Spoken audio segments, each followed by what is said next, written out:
The cafeteria of Zenith Station buzzed with the usual chaos of midday rush. Hundreds of alien species from across the galaxy gathered to eat, their conversations creating a symphony of clicks, whistles, and melodic tones that echoed off the metallic walls. Akim sat alone at a corner table, her iridescent scales catching the artificial light. She was a Drakari, a species known throughout the galaxy for their magnificent wings and fierce warrior culture. But Akim was different. Her right wing hung limp and malformed against her back, the result of a genetic mutation that had marked her as broken from birth. She picked at her nutrient paste, trying to ignore the stares. Being the only disabled Drakari on the station made her a curiosity, a walking contradiction to everything her species represented. "Look at the crippled lizard," a voice sneered in galactic common. Akim's golden eyes flicked up to see 7 figures surrounding her table. They were Krelll, a species of hulking reptilian brutes known for their aggression and pack mentality.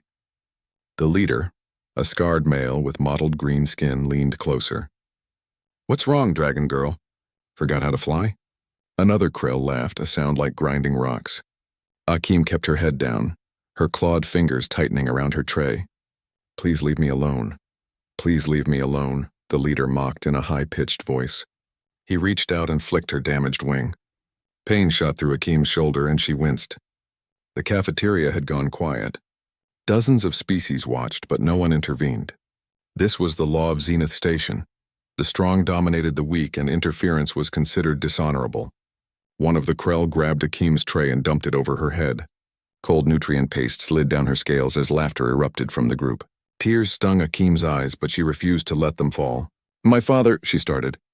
"Your father what?" The leader snarled. "Going to call Daddy? What's he going to do?" "He's human," Akim said quietly. The Krelll paused for a moment, then burst into even louder laughter. "Human? Those weak, soft things? Oh, this is rich." The broken dragon was raised by the weakest species in the galaxy. Throughout the cafeteria, other aliens shifted uncomfortably. The Krelll were clearly new to this sector. Anyone who had spent time around humans knew better than to underestimate them. "Your father probably can't even lift a plasma rifle," another Krelll taunted. "Humans are fragile. No scales, no claws, no natural weapons. They're prey animals that got lucky with their technology." The leader reached for Akim's damaged wing again, this time with clear intent to hurt. "Let's see if we can't finish what nature started. Touch her again and you'll lose that hand." The voice was quiet, calm, and utterly terrifying in its restraint. Mir stood at the entrance to the cafeteria, still in his maintenance coveralls. He was unremarkable by galactic standards. Average height for a human, lean build, with dark hair streaked with gray and brown skin weathered by years in space. No natural armor, no fangs, no claws, but his eyes burned with something the Krelll had never encountered before. "The pet human speaks," the leader laughed, though his voice carried less certainty now. "Go back to scrubbing floors, ape." "This doesn't concern you." Mir walked forward slowly and the crowd parted like water. Every step was measured, controlled. "That's my daughter you're touching." "Daughter?" The Krelll leader glanced between the human and the Drakari girl in confusion. "That's impossible. You're not even the same species." "Family isn't about species," Mir said softly. "It's about who you choose to protect." One of the other Krelll stepped forward, emboldened. "There are 7 of us, human. You're unarmed and unarmored. Walk away while you still can." Mir stopped 5 feet from Akim's table. "I'm giving you one chance to apologize to my daughter and leave."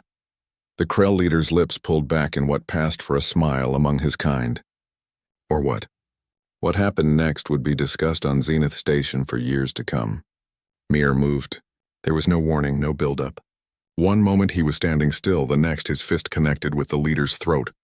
The Krell's eyes bulged as he staggered back, gasping. Before his companions could react, Mir had grabbed the second Krell's arm, using the alien's own momentum to flip him over the table. Humans, the galaxy had learned too late, were endurance predators. They didn't have natural weapons because they had never needed them. They had something far more dangerous: pattern recognition, tactical thinking, and an adrenaline response that turned them into calculated killing machines. The third Krell swung wildly. Mir ducked under the blow and drove his elbow into the alien's solar plexus. The fourth tried to grab him from behind. Mir dropped low, twisted, and sent the Krell stumbling into his companion. It was brutal, efficient, and utterly without mercy. Within 30 seconds, all 7 Krelll were on the ground groaning. Mir stood among them, breathing slightly harder but otherwise unmarked. He looked down at the leader who was still clutching his throat. "You want to know what makes humans dangerous?" Mir asked quietly. "We don't have natural weapons, so we learned to make everything a weapon. We don't have armor, so we learned to strike before we're struck. And we don't have wings." He glanced at Akim with infinite gentleness. "So we learn to carry those who need us."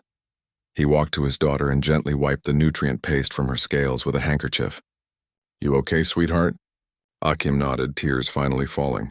"I'm sorry, Papa. I know you say I should stand up for myself." 7 against 1? Mir wrapped his arms around her carefully, mindful of her damaged wing. "That's not cowardice, Akim. That's survival. And you did survive. You're braver than you know."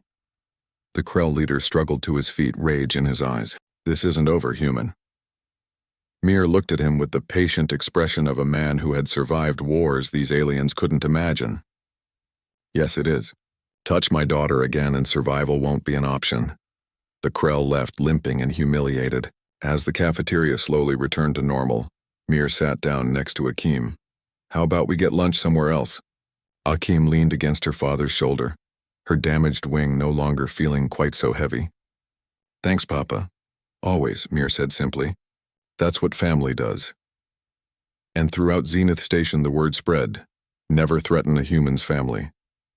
Because humans, those soft, clawless, wingless creatures, possess something far more dangerous than natural weapons. They possess love worth fighting for,